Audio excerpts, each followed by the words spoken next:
요한복음 14장 요한복음 14장 16절에서부터 21절입니다. 요한복음 14장 16절에서부터 21절입니다.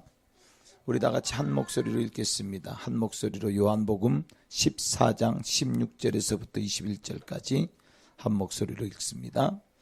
내가 아버지께 구하겠으니 그가 또 다른 보혜사를 너희에게 주사 영원토록 너희와 함께 있게 하리니 그는 진리의 영이라. 세상은 능히 그를 받지 못하나니 이는 그를 보지도 못하고 알지도 못함이라. 그러나 너희는 그를 아나니 그는 너희와 함께 거하심이요 또 너희 속에 계시겠음이라. 내가 너희를 고아와 같이 버려두지 아니하고 너희에게로 오리라. 조금 있으면 세상은 다시 나를 보지 못할 것이로되 너희는 나를 보리니 이는 내가 살아있고 너희도 살아있겠음이라. 그날에는 내가 아버지 안에 너희가 내 안에 내가 너희 안에 있는 것을 너희가 알리라. 나의 계명을 지키는 자라야 나를 사랑하는 자니 나를 사랑하는 자는 내 아버지께 사랑을 받을 것이요 나도 그를 사랑하여 그에게 나를 나타내리라. 아멘.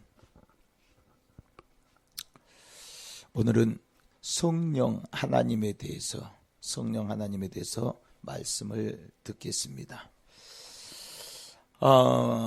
우리가 하나님 할 때 우리 하나님은 삼위일체시다 이렇게 분명히 들었습니다. 제가 하는 말이 아니고 성경 말씀에 삼위일체라는 말은 없지만 하나님에 대한 모든 표현이 이렇게 말로서 정리를 하다 보니까 하나님에 대한 정의는 이 삼위일체 이렇게밖에 우리가 정의를 할 수가 없다. 이 삼위일체는 성경에 나와 있는 단어는 아니지만 하나님은 각각의 독립된 포지션에 삼위가 계시는데 그분 쇠위로 하나로 존재하시는 분이시다. 그래서 삼위일체시다. 이렇게 말씀을 드렸습니다. 그 삼위일체 하나님은 바로 어떻게 삼위일체가 되신다고 했습니까? 성부, 성자, 성령으로 삼위일체시다 이렇게 말씀을 드렸습니다. 성부, 성자, 성령 하나님.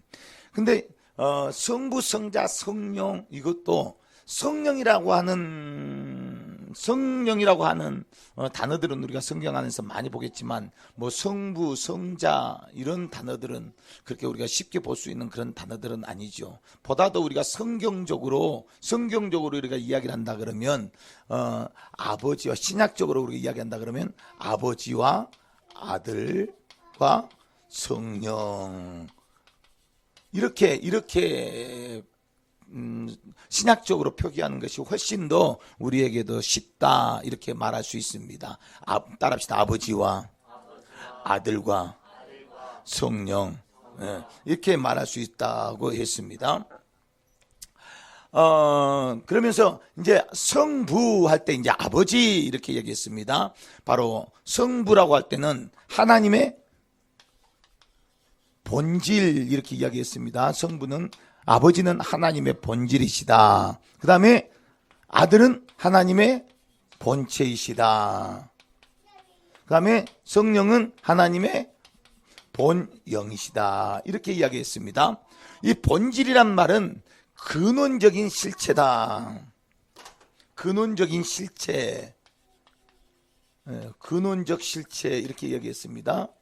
그 다음에 본체라는 것은 가시적 실체. 그 다음에 본영이라고 하는 것은 존재적 실체.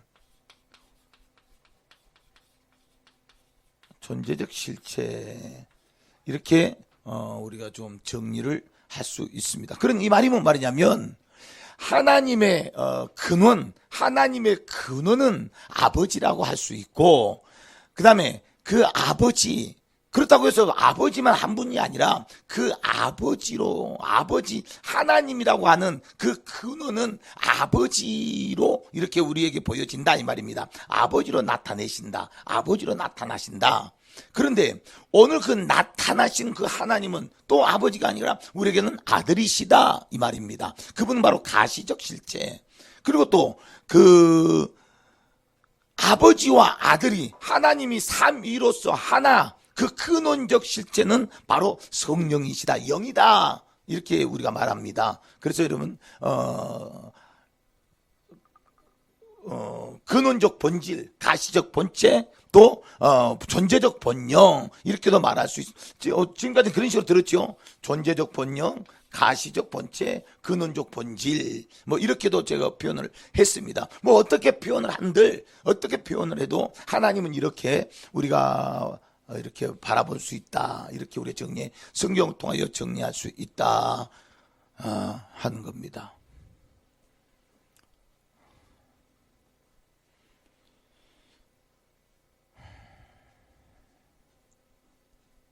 제일 가까이에 계시는데 제일 늦게 오시네. 희정 집사님, 제일 가까이 있으신 분이 제일 늦게 오면 어떡해요? 예? 다이나마이트를 설치를 하든지 시한폭탄 하나 만들어 놓든지. 자, 좀 더 우리가 이제 이 삼위일체에 대해서 아버지, 아들, 성령 했을 때 이제 하나님은 아버지 할 때 우리 아버지 성부 하나님은 제가 이제 계획자이시다. 모든 하나님의 역사를 계획하시는 분 이렇게 말씀드렸습니다. 그럼 아버지가 계획하시는 것을 바로 이 아들은 성자 하나님이신 이 아들은 뭐 하시는 분이다? 아버지의 계획을 시행하시는 분이시다. 시행하시는 분이다. 자, 하나님께서 여러분 천지 모든 우리가 천지 창조는 누가 하셨나요? 하나님이라고 하였습니다. 그럼 그 하나님이라고 할 때 우리는 자칫 그 하나님을 아버지 하나님, 이 아버지 하나님으로 오해할 수가 있습니다. 그렇지 않습니다. 삼위일체 하나님이 하신 겁니다. 따릅시다. 삼위일체 하나님이 천지를 창조하셨다. 이래야 맞습니다.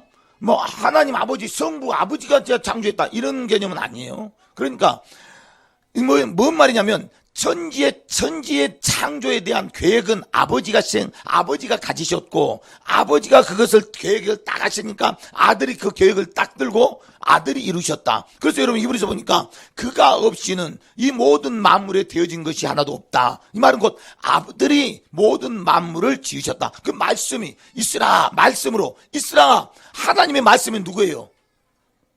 그리고 어제 지난 주간에 배웠잖아요. 바로 그것을 로고스다 이렇게 이야기했습니다. 로고스다. 그러니까 말씀을 이야기하는 겁니다. 그 말씀은 아들을 이야기하는 겁니다. 말씀으로 지으셨지요. 그러니까 말씀으로 지었단 말은 아들의 역사다 이 말입니다. 그러니까 아들의 모든 아버지의 계획을 이루신 분이시다. 시행하신 분이시다. 이렇게 여러분 성경을 볼 때 이렇게 봐야 한다 이 말입니다. 이런 식으로 성경 기록되어 있다 이래요. 이 말이에요. 그 다음에 성령은 아버지가 계획하시고 아들이 이루신 것을 뭐 했다? 보존하시는 분이시다. 이렇게 이야기할 수 있습니다. 그럼 이 계획이라는 것은 바로 경륜의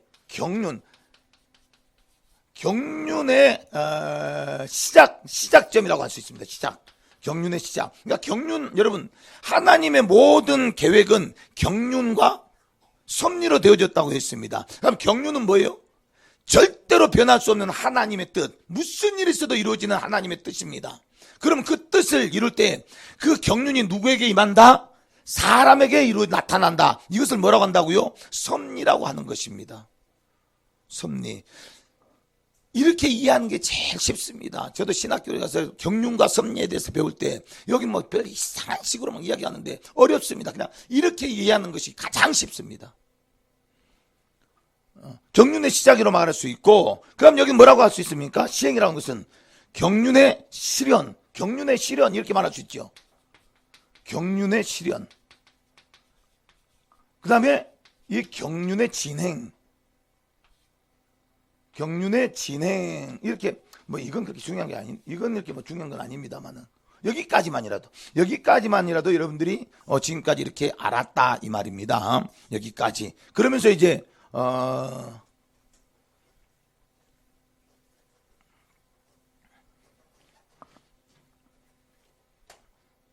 우리가 아버지 성부 하나님, 성부에 대해서 우리가 아버지에 대해서 우리가 배우면서 이 성부라고 하는 의미가 뭐라고 했죠?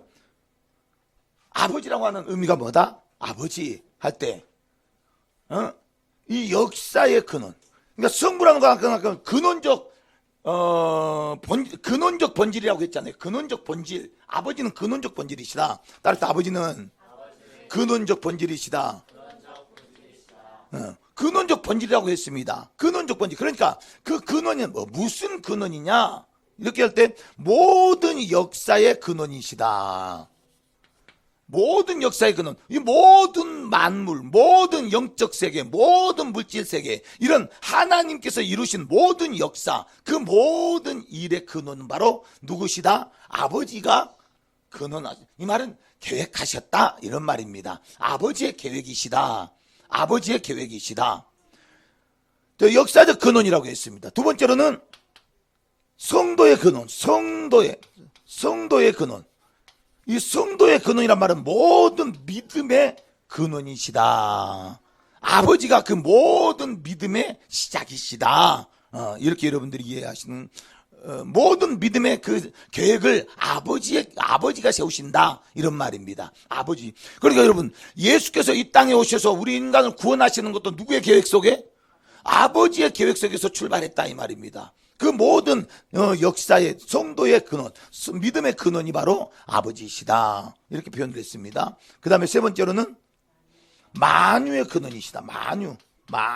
여기서 만유라고 하는 것은 영적 세계, 물질 세계를 다 포함하는 겁니다. 이런 모든 만유의 근원으로서의 아버지시다. 그러니까 우리가 그냥 하나님을 아버지라고 부를 때 무슨 의미 없이 그냥 우리를 구원하셨고, 요한복음 1장 12절에 영접하는 자 곧 그 아들 믿는 자에게는 자녀가 되는 권세를 주셨으니 해서 믿음으로 말미암아 우리는 하나님의 자녀가 되었다. 그 자녀로서 아버지, 그건 하나밖에 모르는 것이다 이 말입니다. 우리는 이제 하나만 가지고 아버지라고 부르는 것이 아니라 성경 전체에 투영되어 있는 그 아버지의 의미를 분명히 깨닫고 하나님을 아버지라고 불러야 된다. 그 아버지의 의미는 역사의 근원이요, 이런 성도의 근원이요, 만유의 근원으로서 성경은 아버지 이렇게 기록되어져 있다 이렇게 말씀을 드렸습니다. 자, 그 다음에, 우리가 그 두 번째로 우리가 지난 시간에 이제 성자에 대해서 배웠습니다. 성자는 아들 이렇게 성경에 표현되어 있죠. 신약성경에는 아들 이렇게 표현되어 있습니다. 그러면 이 아들이라고 하는 이 의미가 뭐냐? 하나님의 아들 이런 의미가 뭐냐? 첫째로는 우리가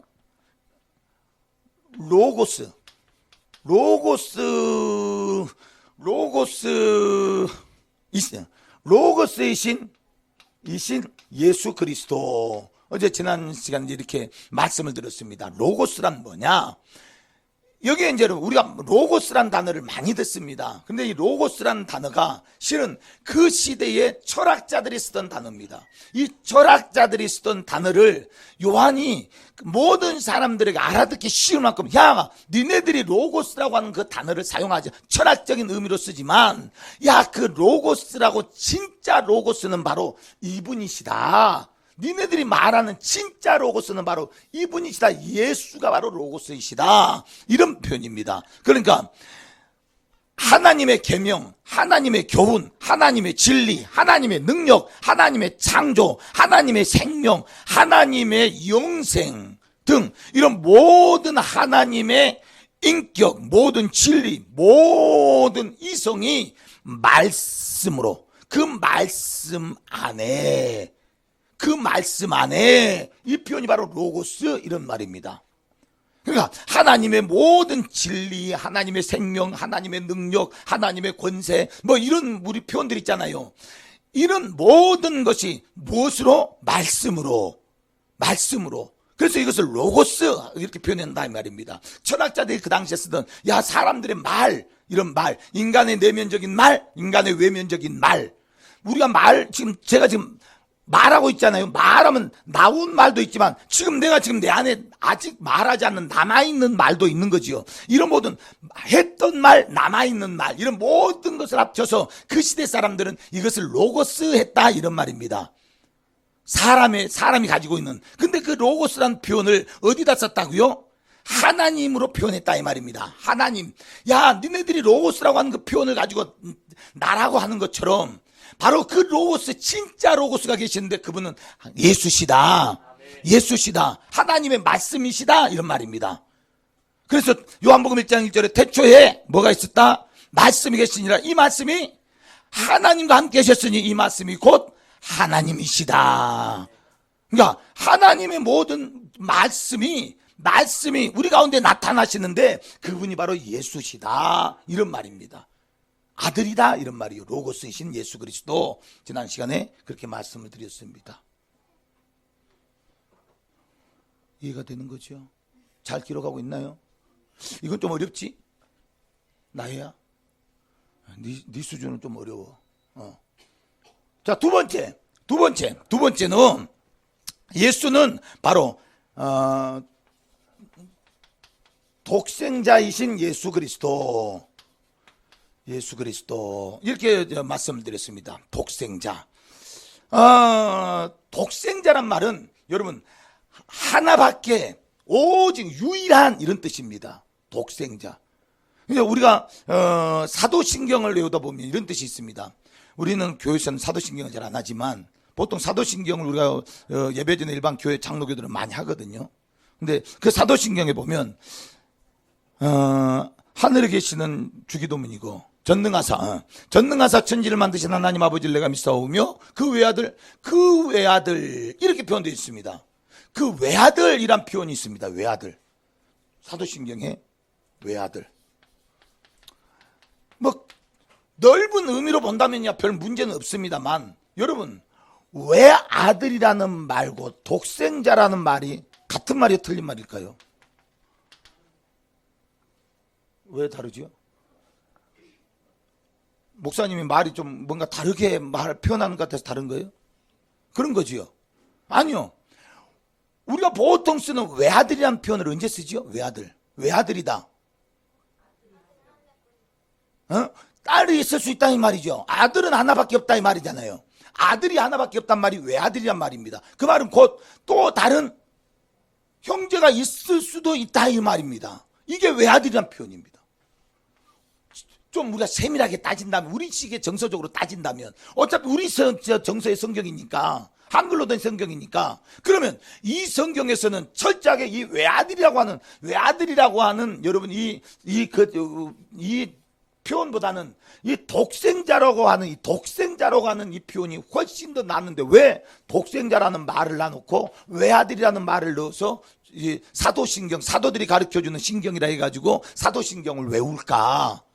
성경엔 독생자라고 되어 있고 뭐 외아들이란 말도 있습니다만은 외아들이라고 하는 표현보다는 독생자라고 하는 말이 맞다. 한 분밖에 유일하시다 이 말입니다. 하나님으로부터 나온 하나님은 예수가 유일하시다 이 말입니다. 그래서 독생자 이런 표현이죠. 물론 좀 더 신학적인 의미가 좀 더 가미돼야 되겠지만, 원어적인 가미가 돼야 되겠지만 거기까지는 알 필요가 없고 그냥 예수는 하나님의 독생자이시다. 아들이란 표현이 여러분 성자 삼위일체 하나님 아들, 바로 그 예수, 그 아들은 독생자다 이런 말입니다. 한 분만 유일하시다 이 말입니다. 유일하신 분이시다. 지난 시간에 다 했던 겁니다. 좀 더 적극적으로 지난 시간에 다 설명을 했던 이야기예요. 그 다음에 성자 하나님의 아들은 누구시다? 인자이신 예수 그리스도, 이렇게 제가 설명을 드렸습니다. 인자, 바로 인자라는 말은 참 사람이시다 이런 말입니다. 진짜 사람. 어느 우리는 누구를 닮은 거예요? 당신의 모양과 형상대로 우리가 누구를 만들고? 사람을 만들고. 그럼 오늘 우리는 그분의 모양과 형상을 닮았다 이 말이에요. 그러면 그분의 모양 속에 그분 안에 우리의 뭐가 있다? 진짜 모습이 들어있었다 이 말입니다. 하나님 안에 우리의 진짜 모습이 있다. 그분이 누구시다? 아들이시다 이 말입니다. 가시적 본체. 아까 이게 내가 여기 있죠? 가시적 본체. 눈에 볼 수 있는 가시적 본체.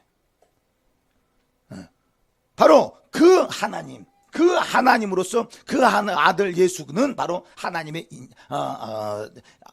인자다. 인자이신 예수. 하나님, 성자 하나님.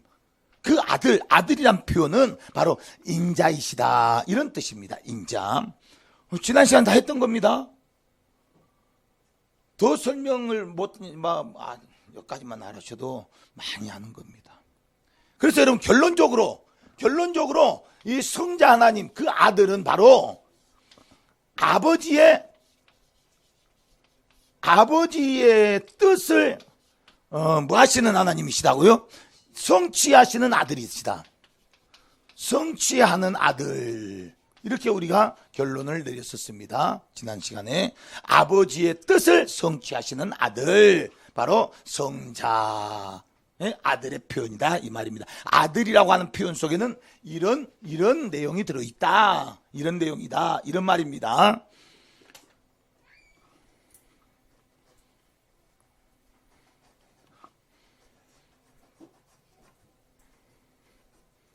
자, 오늘은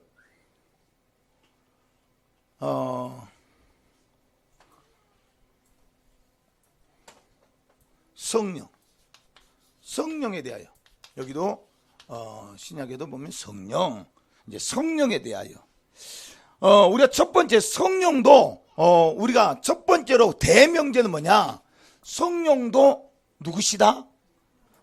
성령도 바로 하나님이시다. 이게 분명해야 합니다. 아까 삼위일체 하나님일 때 성부, 성자, 성령 했잖아요. 바로 그 성령도 하나님이시다. 자, 성경 찾아보면서 좀 성령에 대해서 좀 여러분 이해를 하겠습니다. 마태복음 28장 19절 20절입니다. 마태복음 28장 19절 20절.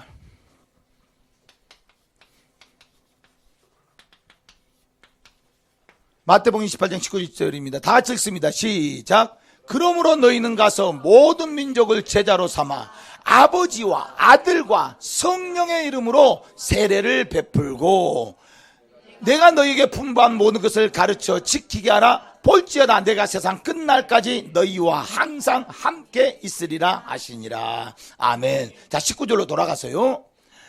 그러므로 너희는 가서 모든 민족을 제자 삼아 아버지와 아들과 성령의 이름. 야, 여기 정말 이걸 가지고도 참 하고 싶은 말이 많습니다. 아버지와 누구와 또 아들과 누구의 이름? 성령의 무엇으로? 이름으로. 이걸 지금 어떻게 해석을 해야 되나? 보통 일반적인 신학자들은 아버지와 아들과 성령의 각각에 독립된 이 삼위일체이신 하나님의 이름, 이런 식으로 이해를 합니다. 그냥 이런 식으로만 가르칩니다. 그런데 저는요, 여기에 조금 부정적인 시각이에요. 뭐냐? 여기에서 아버지와 아들과 성령의 이름, 이렇게 이야기합니다. 그럼 성경에 아버지와 아들과 성령의 이름, 바로 그 아버지와 아들과 성령의 이름, 바로 삼위일체 하나님. 여기에 아멘을 해도 되는데 이게 조금 좀 여러분 뉘앙스가 그런 뉘앙스냐 이 말이에요. 여기에서 지금 하는 말이 보통 초대교회 때나 원래 세례를 줄 때는 모든 침례를 베풀 때는 여러분 다 누구 이름을 했어요? 초대교회는 다 예수의 이름으로 했습니다. 예수의 이름으로. 그러면서 이게 넘어오면서 기독교가 개신교로 다 넘어오면서 어떻게 됐냐면 초대교회 때는 분명히 예수의 이름으로 모든 교회의 성례 이런 것들을 집행을 했었는데 언제부터선가 이게 그게 하나님이라고 하는 이름으로 바뀌어버린 거예요. 뭐 제가 주장하는 게 아니고요. 기독교 역사에 다 나와 있는 이야기들이랍니다. 그러니까 처음에는 다 교회에서는 다 예수 이름으로, 여러분 내 이름으로 하라 했잖아요. 내 이름으로. 그래서 세례도 예수 이름으로. 모든 교회에서 하는 일은 예수 이름으로 하는 것입니다. 예수 이름으로. 그런데 언제부터선가 이 예수 이름이, 예수라고 하는 이름이 빠져버리고 거기에 하나님이라는 단어가 등장하는 거예요. 하나님. 실제로 지금도 여러분 보면요, 이 기독교 안에 예수라는 이름보다는 하나님이라고 하는 이름이 훨씬 더 지금 많이, 언제부터선가 교회가 예수라는 이름보다는 하나님이라고 하는 이름이 자꾸 그쪽으로 흘러가고 있습니다. 지금 그래요. 지금 기독교의 흐름이 그래요. 이런 젊은 사람들은 어떤 집회하는 거나 영적인 분들이 아니고 보통 일반 신학교나 그런 데서 하는 집회들 있잖아요. 일반 대학교, 그다음에 일반 그런 그쪽으로 강하신 분들이 하는 이 세미나나 이런 데 가보면 예수라는 이름보다는 하나님이라고 하는 이름이 훨씬 더 많습니다. 지금 가서 들어보면. 왜 그럴까 이 말이에요. 나만 이런 생각을 할까? 저는 그런 생각이 들어요. 저는 그 생각이 들어요. 분명히 들어요. 왜 그럴까? 왜? 예수라고 하는 그 이름이 있는데 우리의 구원자이신 예수, 우리의 믿음이신 예수, 여러분 성경은 그 예수라고 하는 이름을 우리에게 주셨고 그 예수의 이름으로 말미암아 모든 삶을 막 신앙생활 전반적인 것을 그 이름으로 하게끔 하셨는데 왜 이 이름이 빠지고 자꾸만 하나님이라고 하는 이름이 등장하나 이 말이에요. 지금 여러분 매우 모든 매스컴에도 보십시오. 예수라고 하는 이름보다는 하나님이라고 하는 이름이 훨씬 많습니다. 유명한 목사님들 설교 한번 들어보십시오. 예수라고 하는 이름보다 하나님이라고 하는 이름이 훨씬 더 많습니다. 여러분들 기도 내용 점검 한번 해보십시오. 여러분들 기도 안에도 지금 예수라는 이름보다는 하나님이라고 하는 이름이 훨씬 더 많이 등장합니다. 그거 잘못된 겁니다. 난 분명히 잘못됐다고 보는 거예요. 여러분 예수 이름으로 해야 합니다. 예수 이름으로 해야 합니다. 예수 이름으로. 예수 이름으로. 예수 이름으로 해야 합니다. 예수 이름으로 해야 해요. 바로 아버지와 아들과 성령의 이름으로 너희가 뭐해라? 세례를 베풀어라. 세례란 말도 여러분 실제로는 세례란 말이 틀린 말이죠. 침례라고 해야 맞습니다. 방식에 따라서 이제 우리는 세례하고 방식은 침례로 하지만 그래 세례로 하자 단어는. 근데 엄연히 침례라고 하는 단어가 있는데 이게 장로교와 침례교회가 부딪히기 때문에 침례교회 자존심 상하니까 침례로 가고 그냥 세례라고 가는 겁니다. 실은 정확한 표현은 침례가 맞습니다. 이런 거 하나도 수정이 안 되는 오늘날 한국 기독교예요. 맞다는 거예요. 무조건 세례가. 원어는 그렇지 않습니다. 완전히 물속에 잠기는 것을 의미하는 겁니다. 그래서 아버지와 아들과 성령의 이름으로 세례를 베풀어라. 세례를 베풀어라. 세례를 베풀어라. 그러면 아버지와 아들과 성령의 이름이 뭐냐? 이건 조금 우리가 생각을 좀 해봐야 합니다. 이건 다음 시간에 아마 나올 겁니다. 저는 여기에 분명히 아버지와 아들과 성령의 이름, 저는 이게 예수라고 봅니다. 예수 그리스도, 예수. 예수 이름으로. 예수 이름으로. 그런데 지금 이것을 가지고 그렇게 안 하죠. 그러면 뭐가 되느냐? 예수라고 하는 이름은 삼위일체 하나님의 이름이 되는데 이렇게 인정해 주기가 싫은 겁니다. 그건 다음 시간에, 제가 다음 시간에는 이단이 될 각오를 하고 다음 시간에는 강의를 하겠습니다.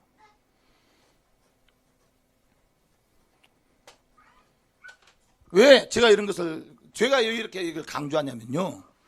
여러분 오늘 성령이라고 하는 성령에 대한 회방죄는 여러분 우리가 내세나 외세에 사함이 없다라고 말합니다.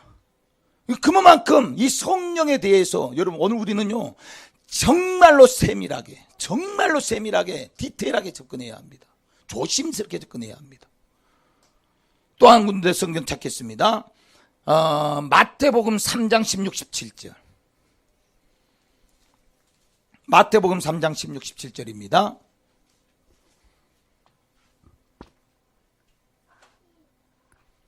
마태복음 3장 16, 17절 우리 다 같이 읽습니다. 시작.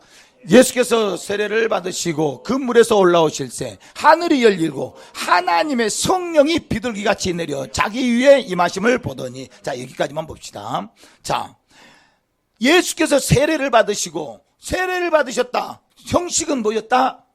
침례를 받으신 겁니다. 예수님도 침례를 받으셨다. 우리는 침례교가 아닙니다. 우리는 장로교입니다. 저희들은 장로교입니다. 그런데 지금 왜 침례, 세례라는 단어를 제가 이렇게 여러분 이렇게 하냐면 예수님의 방식이, 세례의 방식이 침례였다 이 말이면 물속에 잠기는 거였다 이 말입니다. 그것까지는 괜찮지요? 저걸 많은 사람들이 볼 텐데 괜찮아요. 이걸 가지고 시비 걸면 할 말 많아요. 절대 제가 밀리지 않아요. 예수님도 침례를 받으셨으면 방식은 침례, 세례를 받으셨는데 침례를 받으셨다 이 말이에요. 침례를 받으셨다. 누구의 침례? 요한의 침례를 받으셨다. 자, 요한의 침례를 받으시고 곧 물에서 올라오실 때 하늘이 열리고 오늘 그에게 무엇이 열렸다? 하나님의 성령이, 그냥 성령이라고 표현하면 될 텐데 여러분 누구의 성령? 하나님의 성령 이렇게 표현하고 있습니다. 하나님의 성령. 그러니까 성령은 누구시다라는 것을 지금 이야기하는 거예요. 하나님이시다라는 것을 지금 이야기하고 있는 겁니다. 하나님의 성령, 하나님의 성령 이런 뜻입니다. 자, 또 한 군데 찾겠습니다. 고린도후서 13장 13절. 그냥 한 구절만 가지고서는 이게 여러분 시비거리가 될 수 있으니까 성경에 있는 구절을 싹 찾아서 한번 읽어보면 여러분 오늘 우리가 성령은 하나님이시구나. 요즘 왜 그러냐면 신천지에 보면 여러분 또 다른 보혜사, 이정 집사님 이렇게 쫄아봐요. 에? 그렇게 담임 목사님이 잘생겼고 말 잘하지요. 좋아요. 어디 보자 그랬죠? 고린도 후서라 그랬죠? 13장 13절입니다. 시작. 주 예수 그리스도의 은혜와 하나님의 사랑과 성령의 교통하심. 자, 이거 지금 우리가 보통 이게 축도할 때 쓰는 겁니다. 축도할 때 지금 이렇게 거의 영어 구절로 축도를 하지요. 자, 주 예수 그리스도의 은혜와 하나님의 사랑과 성령. 이 말이 지금 예수 그리스도와 하나님과 성령이라고 하는 이 하나님을 이렇게 분리시키면서, 그렇다고 해서 분리되는 건 아니지만 이 분리하면서 예수와 하나님과 성령을 하나로 이렇게 지금 말씀하고 계시다 이 말입니다. 같은 선에서 이렇게 이야기하고 계시다. 바로 성령이 누구이심을 이야기하는 겁니까? 하나님이심을, 하나님과 예수도 하나님이요, 하나님도 하나님이요, 성령도 하나님이심을 같은 라인에 올려놓고 지금 이 말씀하시는 것이다 이런 말이에요. 그러니까 성령은 하나님이심을 지금 사도 바울도 고린도 교회 성도들에게 하는 말입니다. 또 봅시다. 고린도 전서 12장.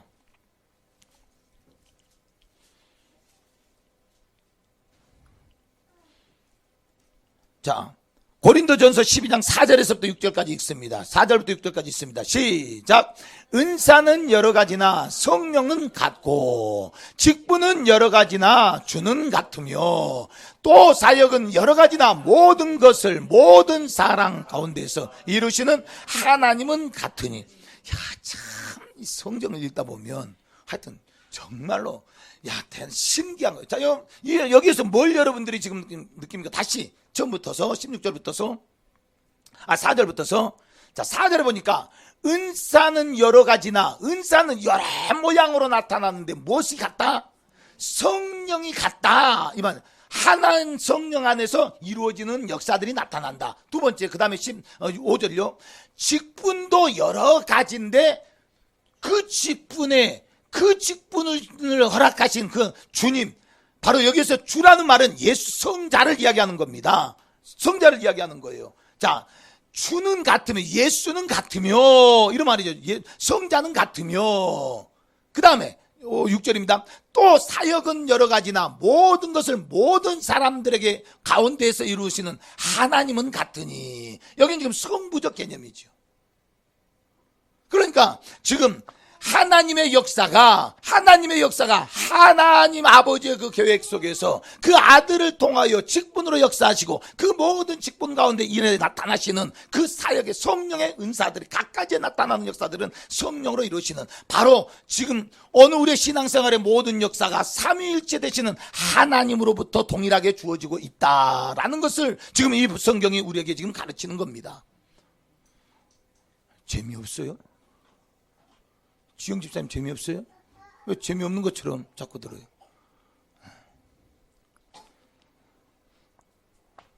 또 로마서 8장 26절부터, 자, 로마서 8장 26절부터서 이제 34절까지 읽겠습니다. 로마서 8장 26절부터서 34절까지 읽겠습니다. 자, 다 같이 읽습니다. 시작. 성령도 우리의 연약함을 도우시나니 우리는 마땅히 기도할 바를 알지 못하나 오직 성령이 말할 수 없는 탄식으로 우리를 위하여 친히 간구하시느니라. 마음을 살피시는 이가 성령의 생각을 아시나니 이는 성령이 하나님의 뜻대로 성도를 위하여 간구하심이니라. 우리가 알거니와 하나님을 사랑하는 자 곧 그의 뜻대로 부르심을 입은 자들에게는 모든 것이 합력하여 선을 이루느니라. 하나님이 미리 아신 자들을 또한 그 아들의 형상을 본받게 하기 위하여 미리 정하셨으니 이는 그로 많은 형제 중에서 맏아들이 되게 하려 하심이니라. 또 미리 정하신 그들을 또한 부르시고 부르신 그들을 또한 의롭다 하시고 의롭다 하신 그들을 또한 영화롭게 하셨느니라. 그런즉 이 일에 대하여 우리가 무슨 말하리요? 만일 하나님이 우리를 위하시면 누가 우리를 대적하리요? 자기 아들을 아끼지 아니하시고 우리 모든 사람을 위하여 내주신 이가 어찌 그 아들과 함께 모든 것을 우리에게 주시지 아니하겠느냐? 누가 능히 하나님께서 택하신 자들을 고발하리요? 의롭다 하시는 이는 하나님이시니 누가 정죄하리요? 죽으실 뿐만 아니라 다시 살아나신 이는 그리스도 예수시니 그는 하나님 우편에 계신 자요 우리를 위하여 간구하시는 자신이라. 아멘. 자, 지금 여기에도 보니까 이 로마서도 보니까 지금 이 사도 바울이 무엇을 삼위일체 되시는 하나님의 역사를, 아버지의 역사, 아들의 역사, 성령의 역사를 동일한 하나님의 역사로 하나로 지금 표현하고 계시다, 이런 말입니다. 여기서 하고 싶은 지금 이 주제가 뭐냐면 분명히 성령을 어느의 반열에서, 하나님의 반열에서, 그 지금 이런 모든 역사들은 성령의 역사, 성령의 역사로 말미암아 지금 우리 가운데에서 되어지고 하고 있다. 아버지가 계획하셨던 것을 아들이 이루시고 아들이 이루신 아버지의 그 뜻을 오늘 우리 안에서 끝까지 진행해 가시는 분, 바로 그 성령이 바로 하나님이시다. 이만희가 아니다 이 말입니다. 자칫 잘못하면 여러분, 이런 내용들을 여러분들이 자칫 잘못 알고 있으면 또 다른 보혜사가 이만희가 될 수 있습니다. 또 다른 보혜사가 장길자가 될 수 있고요. 또 다른 보혜사가 여러분 저 누구요? 막 그런 사람들이 될 수 있습니다. 며칠 전에 우리 교회 책이 한 권 났더라고요. 책이 한 권 났는데 자기가 그 재림 예수래요. 책이 이만한 두꺼운 게 왔어요. 도대체 이것을 페이스북에 봤더니 모든 목사님들이 그 책을 받았다면서, 도대체 저 사람들 이 책을 한국 교회 여러분 이 목사들에게 다 보낼 정도 같으면 돈이 얼마나 많길래, 그 책을 찍는 것도 그렇지만 여러분 그걸 소포로 보낼 때 돈이 한두 푼 드는 게 아닙니다. 수천만 원 들었을 것 같아요. 보내는 것만. 그럼 찍는 데는요. 내가 보니까 그 프로젝트가 한 억대는 넘었을 것 같아요. 그런데요, 너무나도 신기한 게 뭔지 아십니까? 그런 책을 받고 넘어가는 목사들이 있다 이 말입니다. 목사들이 넘어가는데 하물며 성도들은 안 넘어가겠습니까?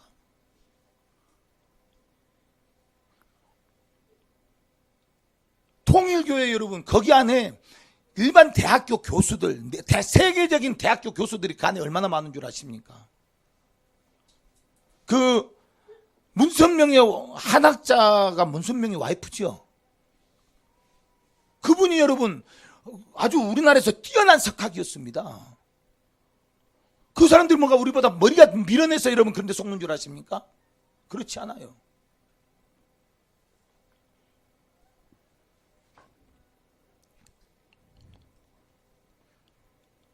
자, 히브리서를 한번 찾아보겠습니다. 히브리서 3장 7절. 히브리서 3장 7절입니다.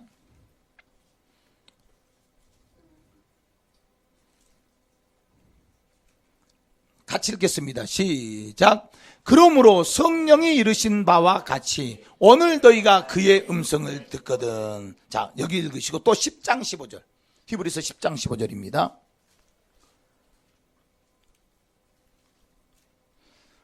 같이 읽습니다. 시작. 또한 성령이 우리에게 증언하시되 또 10장 29절로부터 29절에서부터 31절까지 읽겠습니다. 29절에서부터 31절까지 읽습니다. 같이 읽습니다. 시작. 하물며 하나님의 아들을 짓밟고 자기를 거룩하게 한 언약의 피를 부정한 것으로 여기고 은혜의 성령을 욕되게 하는 자가 당연히 받을 형벌은 얼마나 더 무겁겠느냐 너희는 생각하라.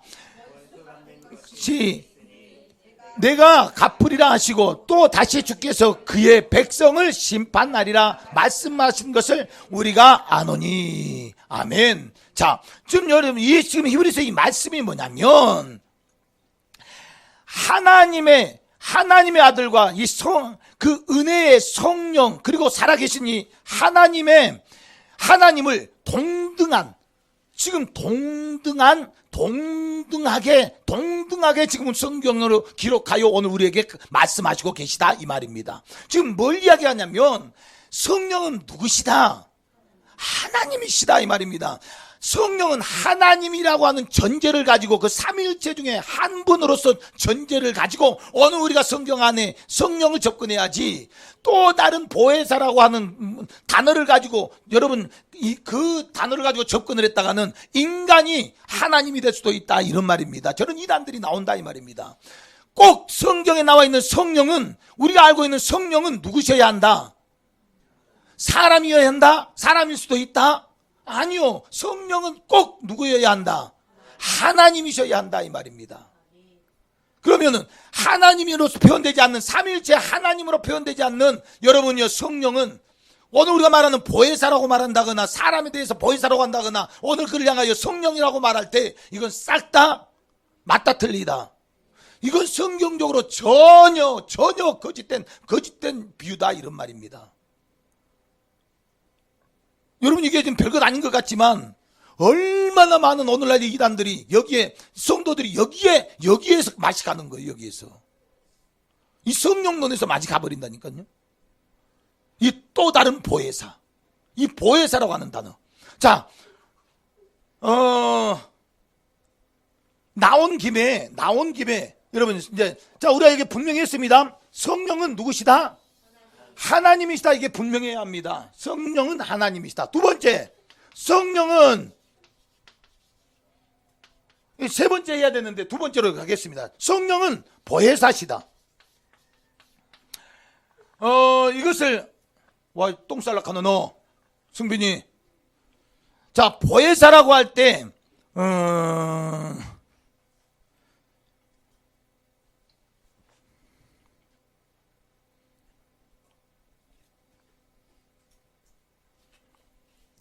보혜사라고 할 때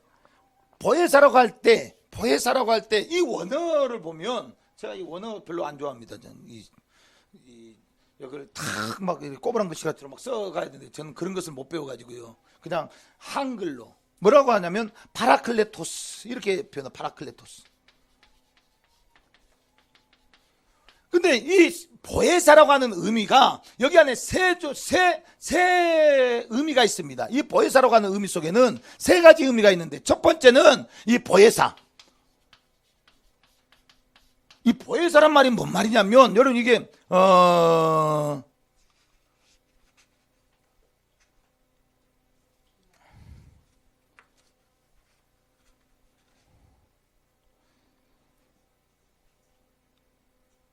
이걸 보혜사란 단어는 이제 한문으로 된 단어입니다. 이 단어가 한문으로 된 단어인데 이것을 그냥 우리말로 이렇게 쭉 풀어본다 그러면 제가 한문으로 써드리고 싶은데 보혜사도 한문으로 저는 한문 세대가 아니어서 또 한문 저 별로 못 씁니다. 왜 저는 한국을 말고는 못해요. 이런 무식한, 참 이런 사람이 목사라고 내가 진짜 정말 이럴 때 참 비참함을 내가 느끼는데 죄송해요. 여러분들 목사가 이 모양이에요. 그래도 네. 이 보자라는 말은 이 보호라는 말입니다. 보호. 그 다음에 해자라는 말은 은혜란 말입니다. 그러니까 보호하고 은혜를 베풀고 가르치는 분, 이것을 보혜사. 자, 따라합시다. 보호하고 은혜를 베푸시고 가르치는 분, 이걸 보혜사. 그러니까 뭐라고요? 가르치시는 분, 이걸 보혜사로 한다 이 말입니다. 이 단어다 이렇게 한문, 그런 의미로 한문을 보혜사라고 썼다 이런 말입니다. 한문적 풀이를 하면 보호하고 은혜를 베푸시고 가르치시는 분, 이렇게 말할 수 있습니다. 보혜사. 이 보혜사라는 의미가 있습니다. 보혜사라는 의미가. 그 다음에 성령이라고 보혜사라고 할 때 대언자 이렇게 말할 수 있습니다. 대언자. 성경 보니까 여러분 요한일서 2장 1절, 여러분 요한일서 2장 1절 한번 찾아봅시다. 시간이 없는데 요한일서 2장 1절 같이 읽겠습니다. 요한일서 2장 1절입니다. 시작. 나의 자녀들아, 내가 이것을 너희에게 쓰면 너희로 죄를 범하지 않게 하려 함이라. 만일 누가 죄를 범하여도 아버지 앞에서 우리에게 대언자가 있으니. 아멘, 할렐루야. 의로우신 예수 그리스도시라, 이렇게 말합니다. 의로우신 예수 그리스도시라. 자, 그러면 우리에게 대언자가 있으니 예수 그리스도다. 예수 그리스도다. 예수 그리스도라고 했지, 그게 지금 성령이 아니지 않습니까? 우리 안에서 그 예수 그리스도의 이름으로 오셔서 그 예수 그리스도의 역사를 진행하시는 분은 누구시다? 성령이시다 이 말입니다. 우리 안에 성령께서 우리 안에서 예수 그리스도의 이루신 모든 역사들을 드러내시고 나타내신다. 그러니까 우리 안에서 지금 예수 그리스도께서 이루신 그 모든 역사들이 우리 안에서 적용되고 이루어지도록 누가 일하고 계시다? 성령이 일하고 계시다. 그러니까 지금 저 역사들은, 대언의 역사들은 예수 그리스도의 그 이름을 들고 성령이 행하시는 일이다. 이렇게 여러분 이해하셔야 이게 지금 말이 되는 겁니다. 그래서 이 보혜사라고 하는 말은 또한, 여러분 여기서 또 다른 보혜사라고 이야기할 때, 또 다른 보혜사라고 할 때, 이 또 다른 보혜사란 말은 또 보혜사가 이전에 보혜사가 있었다는 말입니까? 없었다는 말입니까? 또 다른 보혜사를 주사. 오늘 본문에 요한복음에 또 다른 보혜사를 주셨다고 했잖아요. 그럼 이 말은 보혜사가 계셨다가 또 다른 보혜사가 오셨다는 말입니까? 없었다가 그냥 보혜사가 오셨다는 말입니까? 있었다라는 말이죠. 그러면 그 보혜사가 누구예요? 그렇죠. 예수는 우리의 보혜사가이십니다. 예수는 우리의 보혜사이십니다. 예수가 이 땅에 오셔서 우리의 보혜사가 되어 주셨다가, 여러분 우리를 위하여 죽어주시고 우리의 모든 죄, 우리의 모든 인생을 대신하여 주셨다가 그는 하나님 보좌 우편으로 가시고 또 다른 보혜사를 우리에게 보내어 주셨으니 그분이 누구시다? 성령이시다. 할렐루야. 그러니까 예수도 보혜사요, 성령도 우리의 보혜사이시다. 그러니까 그 보혜사, 그 대언자 이런 의미로서 예수시다, 이런 의미도 있다. 이렇게 접근할 수도 있다, 이런 말씀입니다. 그러니까 이 보혜사라고 하는, 성령은 보혜사시다라고 말할 때 바로 오늘 저 말씀에 예수에 대하여 보혜사다, 또 우리 안에서 증가하시는 성령이 예수의 이름으로 오늘 우리 안에서 나타내신다. 오늘 그런 보혜사로서, 바로 보혜사, 우리를 보호하시고 은혜를 베푸시고 우리에게 가르치시는 분, 이런 의미가 하나고, 또 우리를 대신하여 하나님 앞에 우리의 죄를 고하고 아버지 앞에서 우리를 대신하여, 하나님 죄는 좀 이해를 해줘야 됩니다. 하나님 저 사람은 어쩔 수가 없었습니다. 하나님 내가 저 사람을 압니다. 하나님 저 사람은 저 하는 행동이 진실입니다. 오늘 우리를 대신하여 대언하여 우리를 대신해서 하나님 앞에 말해주는 분이 이렇게 있으신데 그가 누구시다? 성령이시다 이 말입니다. 보혜사시다 이 말입니다. 또 하늘에서, 우리가 하늘에 가셨을 때 하나님 앞에서 우리를 여러분요 인정해 주신 보혜사가 계십니다. 그분은 예수시다 이 말입니다. 그러니까 대언자, 우리를 대신하여 하나님 앞에 고해 주시는 분, 대언자, 이런 의미가 바로 보혜사의 의미 속에 있다. 그 다음에 위로자라는 뜻이 있습니다. 위로자.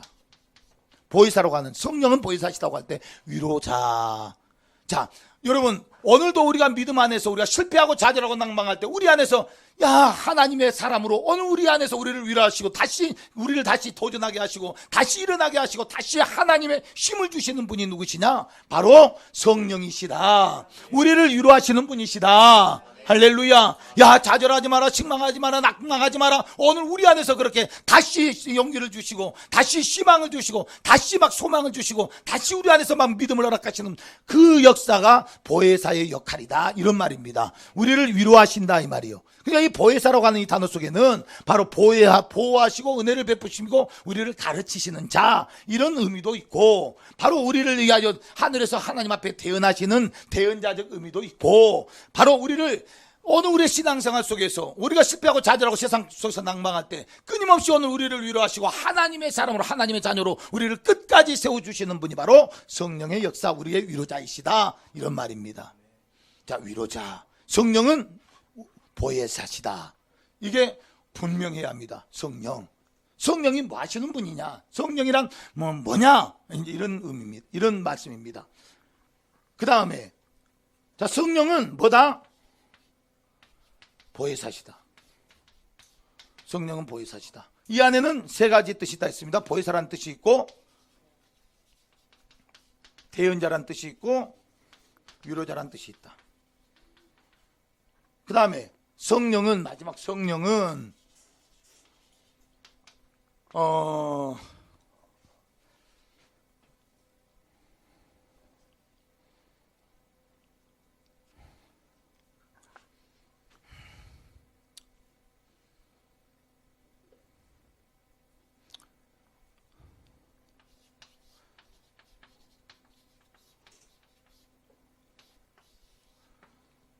따라합시다. 성령은 거룩하신 하나님이시다.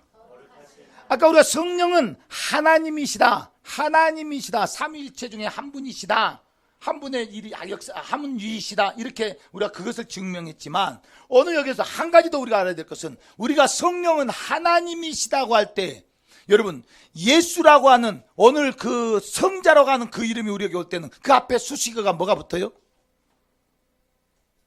그리스도라는 수식어가 붙습니다. 그리스도. 그러면 성령이라고 하는 오늘 우리가 그 하나님을 이야기할 때 꼭 앞에다가 여러분 뭐라고, 그냥 영이시다 이렇게 하는 거예요. 영 이렇게 하면 되는데, 앞에가 꼭 영 앞에 뭘 붙여요? 성자를 붙여서 성령 이렇게 이야기합니다. 그러니까 원래는 성령이라고 하는 표현보다는 영이라고 해야 합니다. 영이라고 해야 되는데 앞에가 꼭 성자가 붙잖아요, 성령에는. 그래서 우리가 성령이라고 합니다. 이 말은 떨어질 수가 없는 겁니다. 성령 앞에 떨어질 수 없는 한 단어, 이 성자라는 단어입니다. 이 성자라고 하는 단어.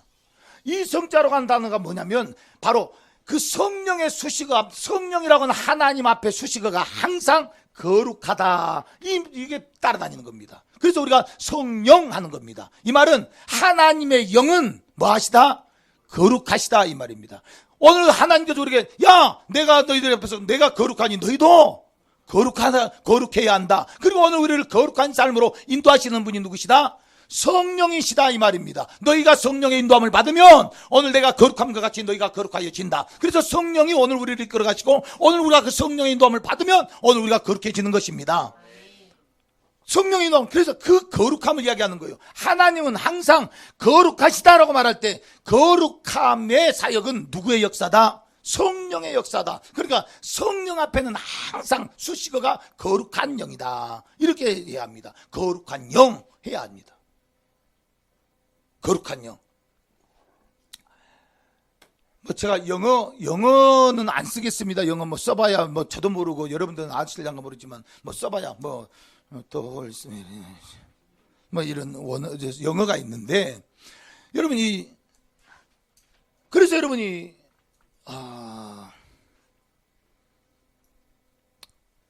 우리가 성령을 이야기할 때 앞에다가 더 더라는, 여러분이 하나님이라고 하는 단어 앞에는 항상 더라고 하는, 이게 뭐라고요? 정관사? 고유명사 앞에는 여러분이 더가 붙이는데, 그렇지 않고 또 다른 성령이라고 할 때, 또 다른 영이라고 할 때, 여기 어떤 때 보면 더 홀리 스피릿, 뭐 이렇게도 쓰지만, 어떨 때 또 보면 홀리 스피릿 이렇게 쓰는 데가 있습니다. 어라고 하는 단어가 들어갈 때가 있습니다. 그러니까 하나님 앞에는, 성령이라고 할 때는 항상 더라는 영어가 써져 있다. 더라고 하는, 그러니까 이 영어에도 꼭 하나님이라고 하는 절대적 고유명사 속에 더라는 단어를 써서 성령을 하나님으로 구별하고 있다. 영어 성경에도 그렇게 여러분들이 아시고, 자, 거룩하다 이 말은 성령의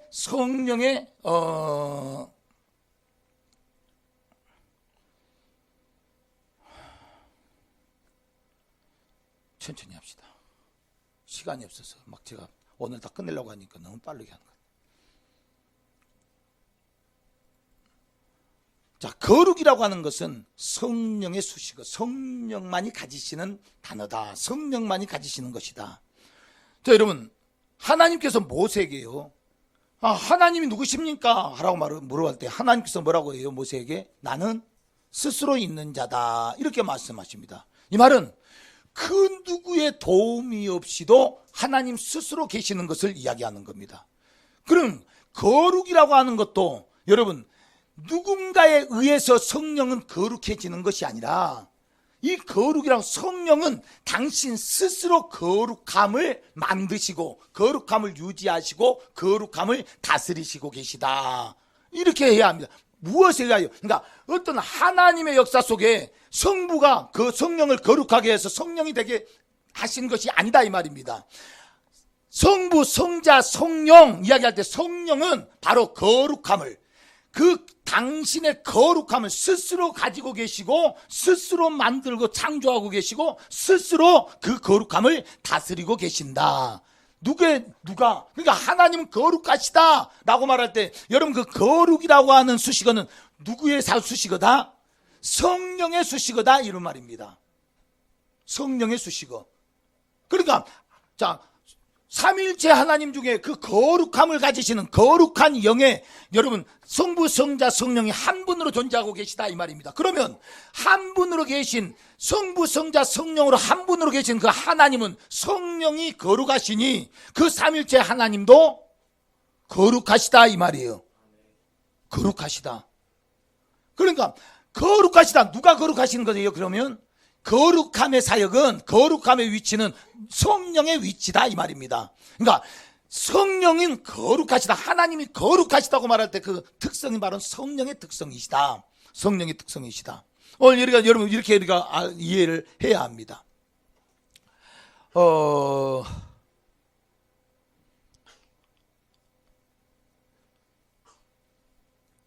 자, 요한복음 16장 8절로 11절.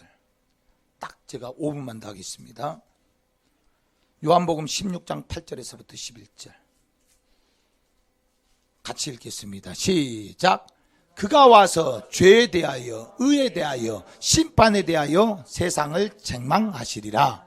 죄에 대하여라 함은 그들이 나를 믿지 아니하며, 의에 대하여라 함은 내가 아버지께로 가니 너희가 다시 나를 보지 못하며, 심판에 대하여라 함은 이 세상 임금이 심판을 받음이라. 아멘. 또 여러분, 고린도전서 3장 16절 17절. 고린도전서 3장 16절 17절입니다. 같이 읽습니다. 시작.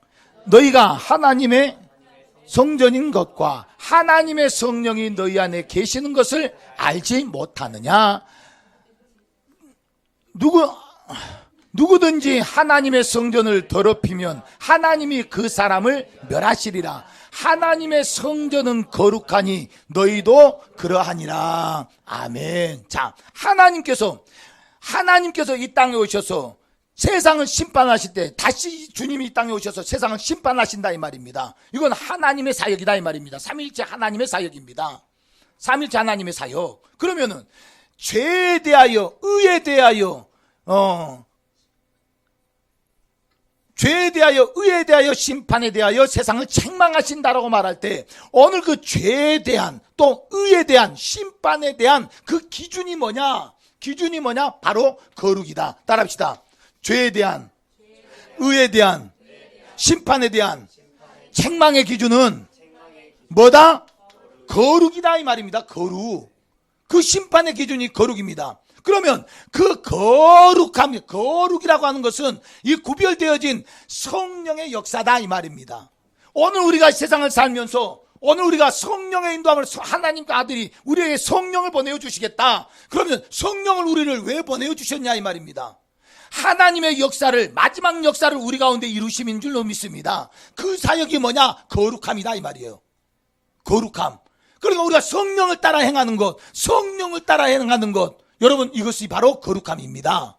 그러면 그 거룩함, 그 거룩함의 기준을 들고 마지막 때에 죄에 대하여, 의에 대하여, 심판에 대하여 세상을 책망하신다. 그 하나님의 기준은 거룩함이다.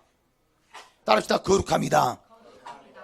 거룩함이다 이 말이요. 그러니까 우리가 고린도전서 3장 16절 17절에 너희가 하나님의 성전인 것과 하나님의 성령이 너희 안에 거하는 것을 너희가 알지 못하느냐. 누구든지 하나님의 성전을 더럽히면 하나님이 그 사람을 멸하시리라. 하나님의 성전은 뭐하니? 거룩하니. 왜 거룩하다 이 말입니까? 누가 오셔야 되니까? 성령의 전이니까 거룩해야 된다 이 말입니다. 성령의 전이니까. 그렇지 않으면 그 사람을 어떻게 버리겠다? 하나님께서 멸해버리시겠다 이 말이에요. 책망하신다 이 말이에요. 심판해버리신다 이 말이에요. 그 기준이 뭐라고요? 그 기준이 뭐라고요 지금? 거룩이다 이 말입니다. 하나님의 성전은 거룩하니 너희도 그러해야 된다. 내가 거룩하니 너희도 거룩하라. 그러므로 여러분 오늘 우리의 성도의 삶은 철저히 성령 안에서 거룩함의 회복이어야 합니다. 우리가 거룩해야 한다 이 말입니다. 그러니까 거룩하신 하나님이라고 말할 때 그 거룩하신 하나님의 여러분 상대는 바로 성령이시다. 성령이시다 이 말이에요. 그러니까 성령께만 이 거룩함이라고 하는 수식어가 항상 따라다니시는 거예요.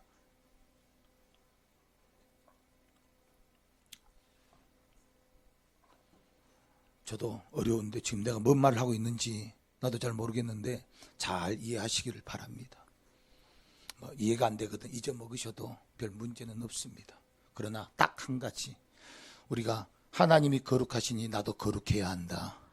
그 거룩함의 비결은 오직 성령 충만이다. 오직 성령의 인도함을 받는다. 성령이 거룩하시다. 그래서 하나님은 우리에게 성령을 보내어 성령의 인도함을 받게 하셨다. 할렐루야.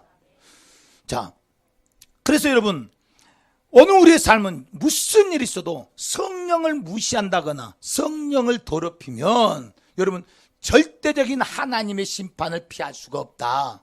특히 성령을 회방하면 여러분 내세나 외세에도 사함받지 못한다. 그러므로 우리는 철저히 오늘 시대를 우리가 성령의 시대라고 말합니다. 그 성령은 거룩하신 하나님의 영입니다. 그러면 철저히 우리가 성령을 상대하고 성령 안에서 성령을 무시하지 아니하고 성령과 함께 살려거든 성령께서 거룩하시니 우리도 거룩해야 한다. 그래서 여러분 오직 그 거룩은 말씀과 기도로만, 말씀과 기도로만, 그 말씀도 성령이 기록해 하셨으니 여러분 성령이 사람을 감동하여 말씀을 기록하셨지 않습니까? 오늘 우리의 기도도 성령이 오늘 우리 가운데서 역사하시는 하나님의 능력입니다. 성령의 역사입니다. 그러니까 그 성령의 역사는 거룩함이다. 성령의 힘은 거룩이다. 따라서 성령의 힘은 거룩이다. 네, 거룩이다 이 말입니다. 거룩함. 그러니까 오늘 우리가 성령을 따라 살면서 철저하게 오늘 우리 안에 하나님의 거룩함이 회복되어야 합니다. 오늘 하나님의 그 거룩함의 회복이 오늘 우리에게 힘입니다. 거룩함. 그래서 여러분 오늘 우리가 성령 삼위일체 되신 하나님, 성부, 성자, 성령의 역사, 오늘 성부, 성자, 성령의 역사가 삼위일체 하나님의 역사가 오늘 우리 가운데 이루어졌습니다. 삼위일체 하나님의 뜻이 우리 가운데 이루어졌습니다. 아버지는 계획하시고 아들은 실행하시고 성령은 우리 안에서 보존하시고 오늘 그렇게 우리의 삶을 하나님의 뜻을 이루어 하나님의 안에 하나가 되어지도록 우리를 거룩하게 하신다. 그래서 우리를 성령으로 오늘 우리 가운데 보내어서 성령의 인도함을 받게 하시고 마지막 그 사역에 오늘 우리를 거룩해 하심으로 하늘나라의 주인공이 되게 하신다. 그러므로 우리는 어떤 일이 있어도 성령 안에서 성령과 함께 성령과 동행하며 우리는 거룩해야 한다. 할렐루야. 그래서 오늘 우리가 성령, 거룩한 하나님의 영, 그 성령은 바로 하나님이요, 그 성령은 보혜사요, 성령은 거룩하시다. 할렐루야. 여기까지 하겠습니다.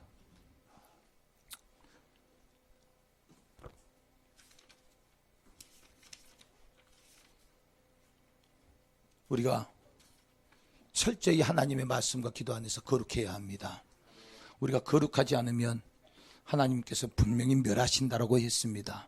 마지막 때 우리 주님이 오셔서 우리의 심판하시는 기준이 뭐냐? 오늘 우리가 성령을 따라 행하며 너희가 거룩했느냐?